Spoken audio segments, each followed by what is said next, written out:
अगर आप खुद को दुनिया की सबसे बड़ी सुपर पावर समझते हैं, तो एक बार समंदर की गहराई में झांक लीजिए, क्योंकि इतिहास गवाह है, जब भी रूस कोई नया युद्ध हथियार सामने लाता है, दुनिया के सबसे ताकतवर देश अचानक स्लो हो जाते हैं, मीटिंग्स बढ़ जाती हैं और सैटेलाइट्स ज्यादा चौकन्ने हो जाते हैं, क्योंकि रूस कभी ऐसा हथियार नहीं बनाता जो सिर्फ परेड में दिखाने के लिए हो।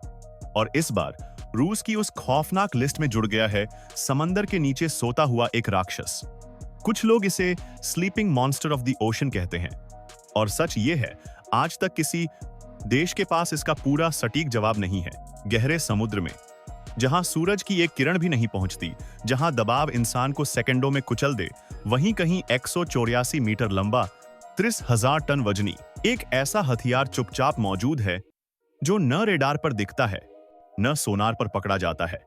अगर ये एक दिन पूरी तरह जाग गया, तो न्यूयॉर्क हो या टोक्यो, किसी के पास भागने का समय तक नहीं होगा।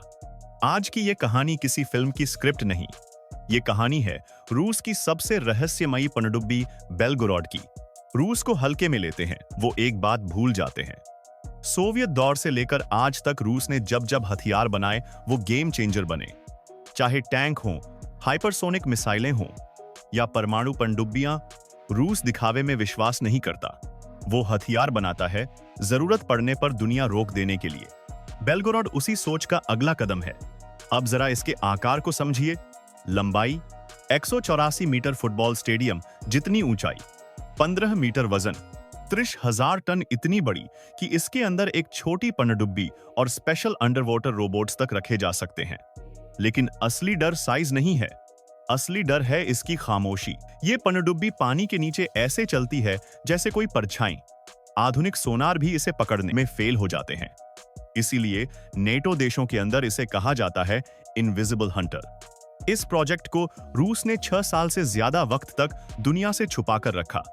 कहां बनी, कैसे टेस्ट हुई, कितनी बार मिशन पर गई, इन सवालों के पूरे जवाब आज भी किसी के पास नहीं। यहां तक कि रूस की नौसेना के कई सीनियर अफसर भी इसकी पूरी जानकारी नहीं रखते। क्यों? क्योंकि यह पनडुब्बी सीधे एक ही आदमी के कंट्रोल में है, व्लादिमीर पुतिन। अब आते हैं इस कहानी के सबसे खतरनाक हिस्से पर, पोसीडॉन। ये कोई आम टॉर्पीडो नहीं, ये एक परमाणु हथियार है। रेंज 10,000 किलोमीटर, गहराई 1,000 मीटर, स्पीड 70 किमी घंटा पानी के नीचे। परमाणु ऊर्जा से चलने की वजह से ये हफ्तों, महीनों तक समंदर के नीचे छुपा रह सकता है। और सबसे डरावनी बात, इसे लॉन्च करने की इजाजत सिर्फ एक आदमी दे सकता है। पोसीडॉन का धमाका जमीन पर नहीं, पानी के नीचे होता है। वैज्ञानिकों के मुताबिक अगर यह फटा तो 300 फुट ऊंची सुनामी लहर बना की सकती है। अब कल्पना कीजिए, न्यूयॉर्क, लंदन, टोक्यो जैसे शहर कुछ ही मिनटों में समंदर के नीचे, और धमाके के बाद सिर्फ तबाही नहीं, मिट्टी, जहरीली पानी, जहरीला हवा, जहरीली सालों तक वहां कोई इंसान नहीं रह सकता।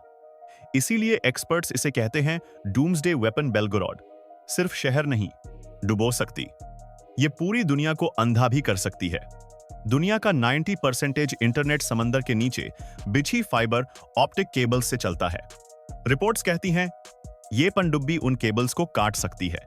2021 में नॉर्वे और ब्रिटेन में अचानक इंटरनेट कट हुआ। कई इंटेलिजेंस एजेंसियों को शक हुआ, क्या यह सिर्फ एक टेस्ट था?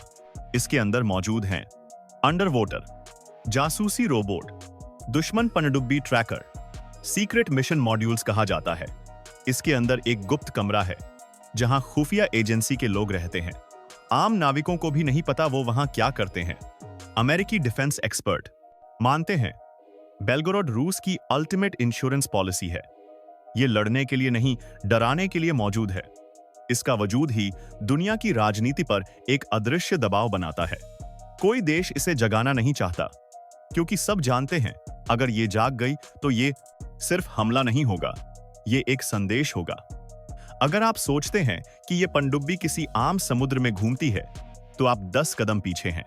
इसका असली घर है आर्कटिक। बर्फ की मोटी चादर, 24 घंटे अंधेरा और दुनिया की सबसे खतरनाक नेवीज की सबसे कमजोर नजर। यहीं से बेलगोरोड चुपचाप निकलती है और यहीं वापस गायब हो जाती है। आर्कटिक इसलिए चुना गया क्योंकि यहां सैटेलाइट्स भी धोखा खा जाते हैं। ज्यादातर युद्धों में दुश्मन को कम से कम ये पता होता है कि हमला हुआ है, लेकिन बेलगोरोड की रणनीति अलग है। न कोई मिसाइल लॉन्च अलर्ट, न कोई रडार चेतावनी, न कोई समय जब दुश्मन समझेगा कि कुछ गलत हो रहा है।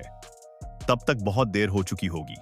यही वजह है कि अमेरिकी विश्लेषक कहते हैं, this is not a weapon of war, this is a weapon of inevitability. Poseidon को रूस एक मिसाइल की तरह नहीं देखता। रूस इसे देखता है एक फिलॉसफी की तरह।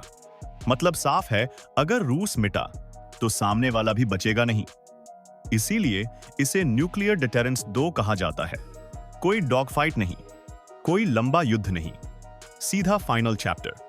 नाटो के पास बेहतरीन एयरफोर्स है, बेहतरीन मिसाइल डिफेंस है, लेकिन एक चीज नहीं है, समंदर के नीचे की पूरी सुरक्षा। बेलगोरोड वहीं वॉर करती है जहां नेटो सबसे कमजोर है। यही वजह है कि नेटो एक्सरसाइजेज में अब एक नया शब्द जुड़ा है, अंडर सी डोमेन थ्रेट। मतलब खतरा ऊपर से नहीं, नीचे से है। अब जरा ये सोचिए, अगर कल सुबह व्लादिमीर पुतिन एक फाइल पर साइन कर दें, तो न संसद से पूछना, न जनरल से बहस, न मीडिया को खबर। बेलगोरोड को बस एक कोड चाहिए और फिर समंदर खुद युद्ध का मैदान बन जाएगा।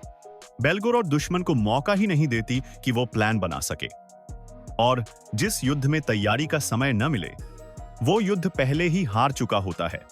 सालों तक देशों ने सोचा समंदर हमें बचा लेगा, लेकिन बेलगोरोड ने इस सोच को ही तोड़ दिया। अब समुद्र ढाल नहीं रहा, अब समुद्र हथियार बन चुका है।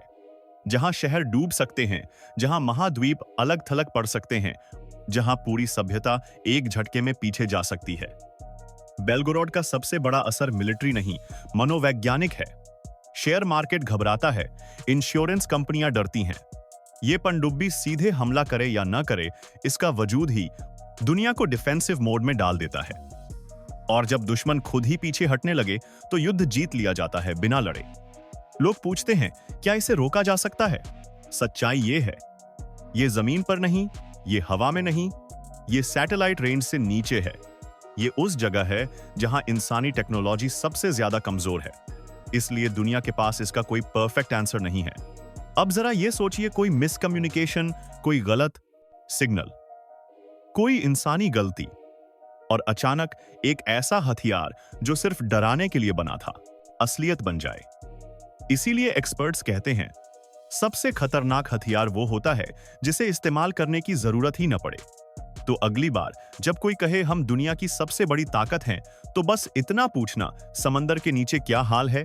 क्योंकि इतिहास बताता है, असली ताकत हमेशा सबसे गहराई में छुपी होती है।